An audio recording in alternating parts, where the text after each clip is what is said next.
Hello, I'm Michelle, Irritable Vegan. I'm here to share my vegan low FODMAP story and hopefully take some of the BS out of IBS. And today I'm going to be talking about a topic that strikes fear into the hearts of vegans and FODMAPers everywhere. Christmas! Ho ho ho! So as a vegan, Christmas can cause some stress and anxiety, particularly around topics of the food and spending time with people who may not be familiar or supportive of your lifestyle choices. Put that together with IBS issues, and we all know that stress and anxiety are the major contributors to IBS. So altogether, a vegan IBS Christmas can sometimes be a really hard and difficult thing to manage for a lot of people. Hopefully, the tips I'm going to share with you today are going to help ease you into the season and help make sure that you and everyone around you has a happy and healthy Christmas. So tip number one is shift the focus away from the food. This can sometimes be easier said than done, but if possible, try and make the day about everything else, about, spending time with family, about maybe catching up with loved ones that you don't see on a regular basis, just spending time together, enjoying each other's company, and hopefully if you can get some activities and games and things in there, and just switch the focus up from being purely about what's on your plate. So for an example, this year, first thing in the morning, we're going to get up, we're going to get wrapped up nice and warm, we're going to go out for a lovely long walk out into nature, we're going to get out with the dog, we're going to take a little impromptu picnic out with us, so we're probably going to eat some sandwiches and things out there on the go. Nothing too fancy, nothing too elaborate, but basically that means that we're taking the focus away from having a great big traditional heavy English breakfast, which would possibly be another cause for concern for vegans and FODMAPers. Rather than do that, we're literally just going to concentrate on being out in nature, enjoying each other's company, enjoying a lovely location, enjoying the winter weather, spending time outside, and that could then put you in control of deciding what you're going to take to eat. It doesn't have to look very different from what anybody else is eating, and it switches a lot of the focus away from if you were sat at the table with either forcing down a huge plate of food that you didn't really feel that you wanted, or having something completely different on your plate and having all eyes on you. The same goes for later on in the day, when normally everybody would be sat round, they'd be stuffing their face with chocolate and mince pies and all kinds of crap. But we all do it, it's something that everybody does. Rather than sitting about doing that, getting in a proper slump. Get people up, get active, get some games organised, have a plan of action, get some activities on the go. Again, you're celebrating, having people around you, spending time, interacting with people, communicating with people, just doing something a little bit out of the ordinary other than slumping down in front of the TV, which is something you can do any day of the year. I also think that this can help a bit later on in the day. If people do start to unwittingly give you a bit of a grilling or ask questions, you've spent a lovely day with them, connected with them, you've spent time with them, you've enjoyed their company, it's going to make it a little bit easier for you to just give a polite, standard response, to cut the conversation off, nip it in the bud, and then just get back to the day. You don't have to be defensive, you don't have to feel embarrassed, you don't have to feel guilty, you don't have to make a massive deal of it. So really do try and shift the focus away from purely what's on your plate and enjoy the rest of the day for what it is. And hopefully the day will move quickly and you'll get through it just fine. So tip number two is to take responsibility for yourself, for your health, for your own diet, for your own well-being. I would never dream of turning up anywhere and expecting the host to know that I was vegan, low FODMAP, gluten-free, dairy-free, blah blah blah blah blah, and expect them to have, this time of year when there's so much else going on, I expect them to have taken so much time and effort to have prepared exactly the kind of meal that is suitable for me. I wouldn't expect that. Half the time I don't expect that when I go to a restaurant, never mind going to friends or family's house, when you know that there's a lot of stress and anxiety around this time of year.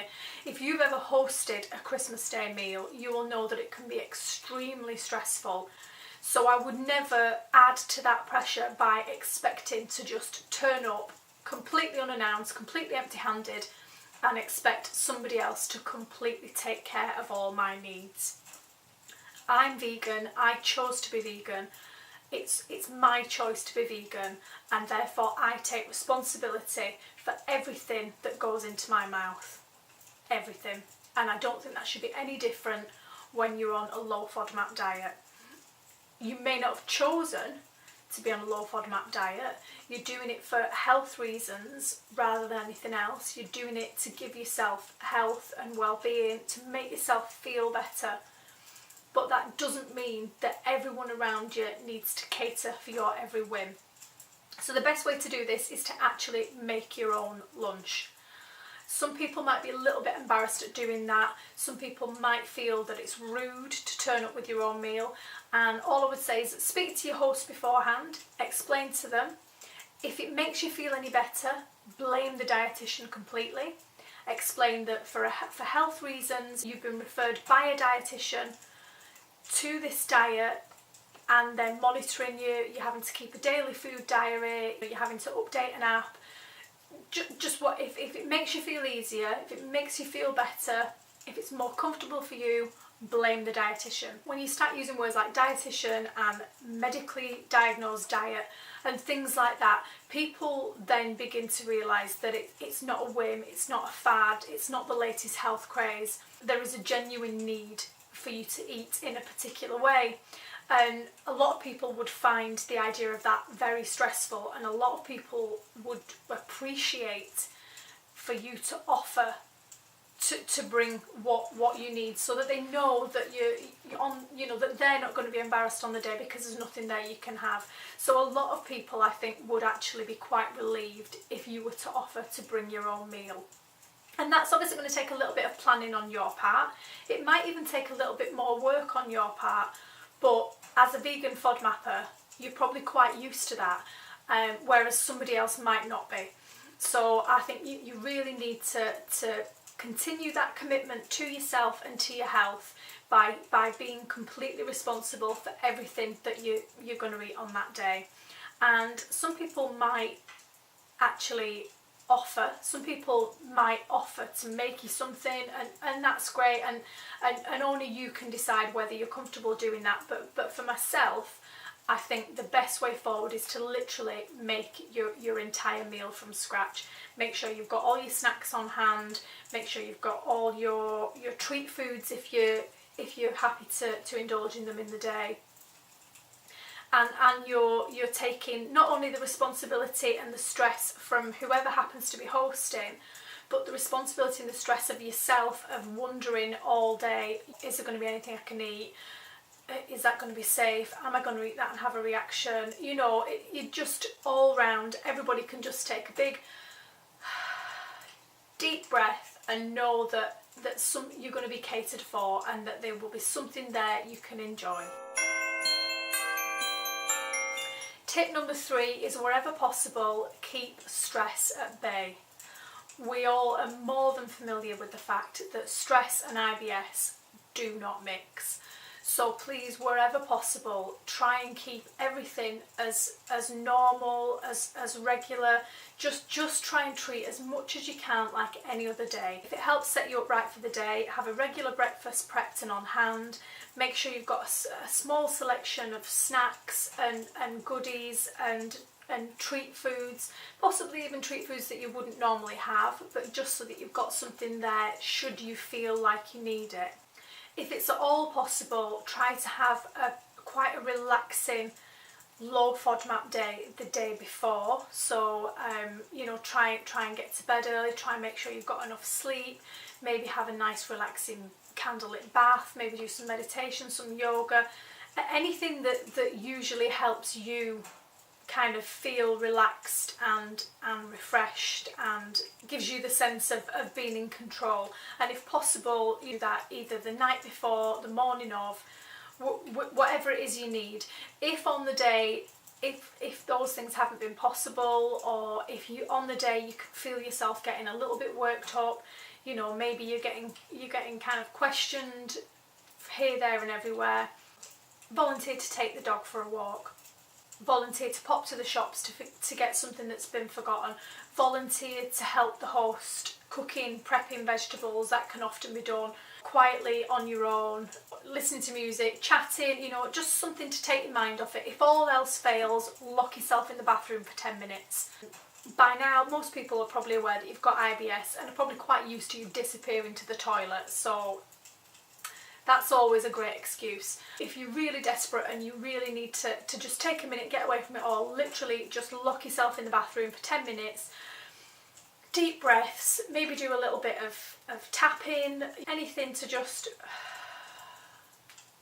Because a lot of the time at Christmas, it could well be the stress rather than the food that's triggering you.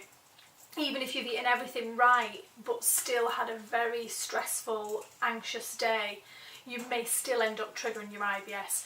So as long as you've worked on getting the food part right, then it really doesn't make sense to then bring up all your triggers because of stress. So wherever possible, try and minimise your stress. And use whatever techniques you need to get yourself through the day as relaxed and stress-free as possible. Tip number 4.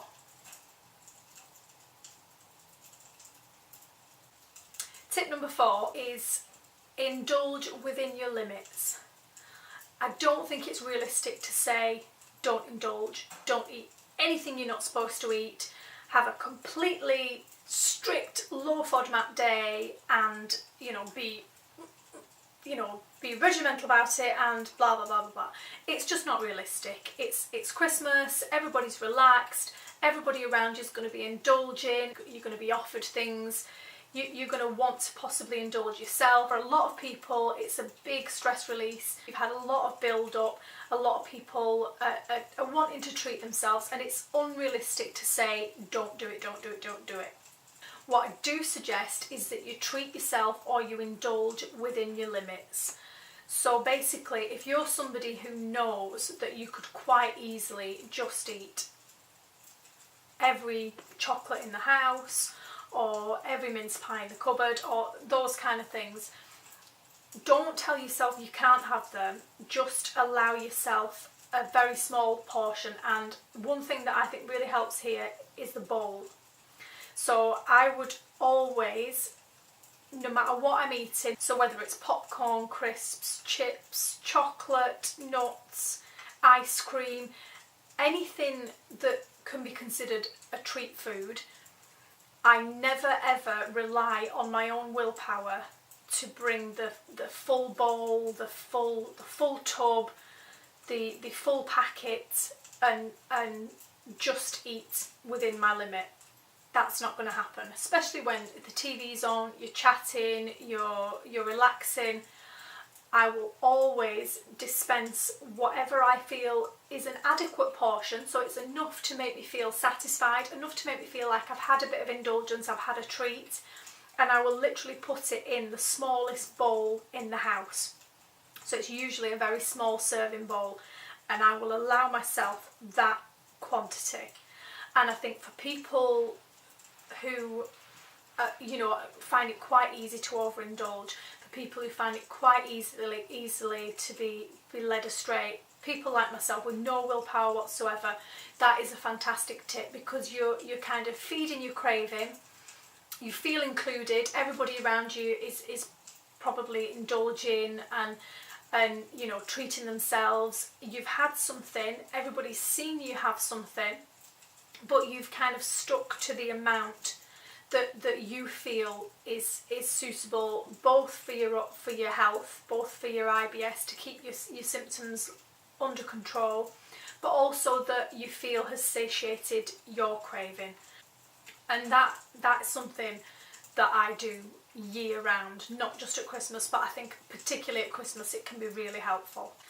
Another way to indulge within your limits, this particularly applies if you've tried any of the reintroduction challenges and had success with them, is to, if possible, if you feel like you really do want to treat yourself to something which wouldn't generally be considered strictly low FODMAP, is to then make sure that everything else, all your side dishes, your dessert, everything else is low FODMAP or is suitable for you, and then just maybe indulge on the one thing that you really want. But do it within the scope of what you've learned from your reintroduction challenges. So for example, I've learned that I'm fine with pasta, I'm fine with bread, I'm fine with wheat in general, I'm fine with wheat as an addition to food. I've learned through the course of my reintroduction challenges that those things are fine with me. I've also learned that whole garlic is not fine. So this year we're going to be having the Linda McCartney beef style roast, which does contain wheat, which I know I'm fine with, and probably contains onions, onion powder, may also contain garlic powder. Now I also know from my reintroduction challenges that I'm okay with onion powder, garlic powder and general flavourings. From knowing my body, from knowing the reactions I've had, from knowing the results of my challenges, although it means I'll be eating something that isn't strictly low FODMAP, it also means that I'm going to be keeping it within my own tolerances. I'm not then going to go and eat a pan full of roasted shallots. I'm not going to then stuff my roast potatoes with garlic, whole garlic cloves. You know, I'm going to keep everything else low FODMAP, and just know that the one thing that I am indulging in is still within my tolerances. Therefore I feel like I'm able to eat as normally as possible, but I'm also keeping control of the potential triggers and keeping control of the potential negative responses to that food. So tip number 5 is plan for the best but prepare for the worst.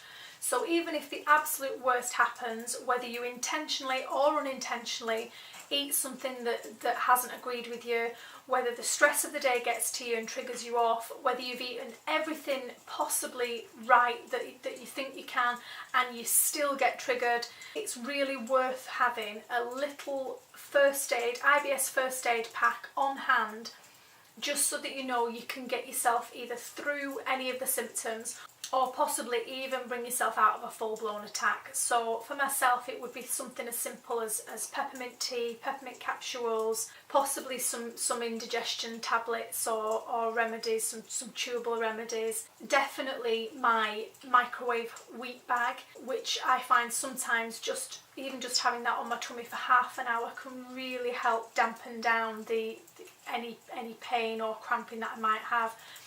If you are going somewhere else, make sure you take your bag with you. You don't even need to go walking straight in the house, swinging your bag around, declaring it to the world. You could leave it in the car, you might not even need it, but just knowing that you've got it with you will help you just to relax, enjoy the day, and know that if the worst does come to the worst, that you have got some of your little remedies on hand to help soothe down some of your symptoms. If at all possible, for the day after your big celebration, try and schedule in either a quiet day or at least some kind of quiet relaxation time. And that's just, again, for if the worst thing happens and you do have a flare-up. Sometimes flare-ups can last multiple days. Try then to plan for the next day very simple meals, some time for yourself, some quiet time, some relaxation time, some relaxing activities, just anything so that you're not putting extra pressure on yourself where possible to be up and be your absolute best self, and off we go again. You may not feel like your best self the day after. So if possible for yourself, try and organise a very quiet, relaxed, low FODMAP, low stress day the day after. I hope you found some of these tips helpful for the coming celebrations. Let me know in the comments below what your favourite tips are for surviving the holiday season. and I'll see you all soon. Thanks for watching.